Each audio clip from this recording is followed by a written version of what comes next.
बाळा, मी तुला आज असा एक संदेश देणार आहे, जो जर तू तुझ्या आयुष्यात अवलंबलास, तर तुझ्या आयुष्याचं सोनं होईल.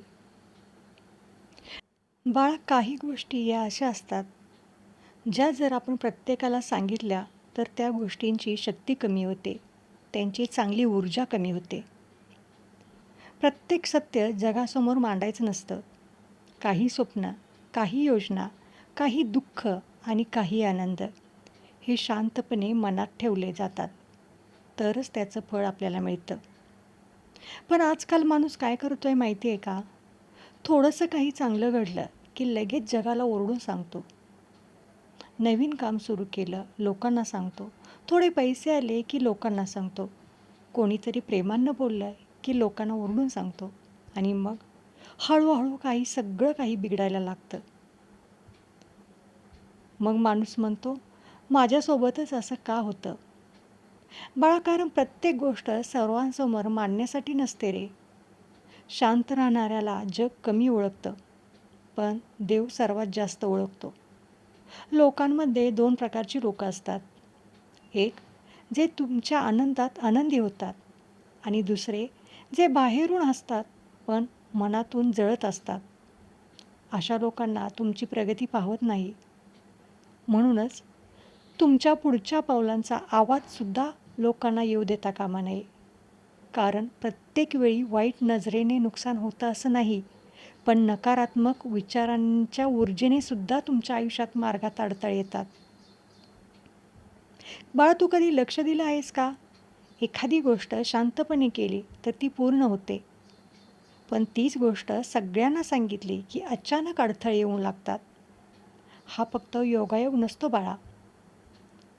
तुझ्या आयुष्याचं प्रत्येक पान सर्वांना वाचू देऊ नकोस. कारण प्रत्येकजण तुझ्यासाठी चांगलाच विचार करत असेल असं नाही. आजच्या काळात लोक विचारतात जास्त, पण साथ कमी देतात. तुमचं स्वप्न काय आहे? किती पैसे कमवता? कुठे जात आहात? कोणावर विश्वास ठेवता? हे सगळं जाणून घ्यायचं असतं लोकांना. पण का? कारण जगाला उत्सुकता असते रे. पण प्रत्येकाला तुमचं भलं व्हावं असं वाटतंच असं नाही. म्हणून काही गोष्टी या गुप्तच ठेवणं चांगलं. काही गोष्टी गुप्त ठेवणं ही कमजोरी नसते रे, ते एक शहाणपण असतं. म्हणून शांत राहा, काम करत राहा आणि परिणाम माझ्यावरती सोडा. म्हणून बाळा, मोठमोठे लोकसुद्धा त्यांच्या योजना पूर्ण होईपर्यंत शांत राहतात. कारण त्यांना माहीत असतं, जगात बोलणारे जास्त असतात, समजून घेणारे कमी असतात.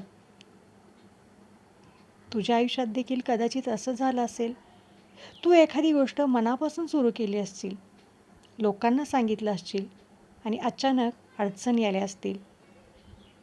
कधी लोकांनी हसून टाकलं असेल, कधी नकारात्मक बोलले असतील, कधी तुझं मन खचवलं असेल. म्हणून आजपासून एक गोष्ट लक्षात ठेव बाळा, तुझी स्वप्न, पुढची योजना, कमाई, घरातील गोष्टी, मनातील दुःख प्रत्येकाला सांगत बसू नको. कारण प्रत्येक कान विश्वासू नसतो. म्हणून बाळा, जिथे गरज नाही तिथे शब्द खर्च करू नको. शांत राहणं म्हणजे घाबरणं नाही बाळा. शांत राहणं म्हणजे स्वतःची ऊर्जा वाचवणं. कारण जास्त बोलणारा माणूस थकतो, पण शांत राहून काम करणारा पुढे जातो. आणखी एक गोष्ट महत्त्वाची सांगायची आहे बाळा तुला. तू तू तुझं दुःख प्रत्येकाला सांगितलं, तर लोक काही वेळा सहानुभूती दाखवतीलही, पण नंतर तेच लोक तुझ्या कमजोरीचा वापर करून घेतील. म्हणून मी सांगतो आहे, देवाजवळ रडा, पण जगासमोर मजबूतपणे उभे राहा. कारण देव समजून घेतो, जग फक्त पाहतं. ज्याच्याकडे खरं सुख असतं ना, तो शांत असतो. म्हणून तुमच्या आयुष्यात काही चांगलं घडत असेल, तर देवाचे आभार माना. पण प्रत्येकाला सांगत फिरू नका. कारण फूल शांतपणे उमलतं, आवाज करून नाही. आणि लक्षात ठेवा, तुम्ही शांत राहिलात म्हणून लोक तुम्हाला कमजोर समजतील, पण वेळ आल्यावर तुमचं यश मात्र त्यांना उत्तर नक्की देईल. म्हणून बाळा, वेळ येऊ दे तुझी. आवाज नाही तर परिणाम जगाला दिसू दे. म्हणून आजपासून ठरव, प्रत्येक गोष्ट प्रत्येकाला सांगायची नाही. शांतपणे मेहनत करायची, देवावर विश्वास ठेवायचा आणि पुढे चालत राहायचं.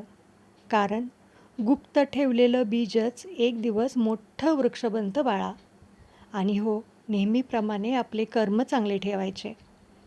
हा संदेश जर तुझ्या काळजाला भिडला असेल तर कमेंटमध्ये श्री स्वामी समर्थ लिहायला विसरू नको आणि सबस्क्राईब करायला देखील विसरू नको.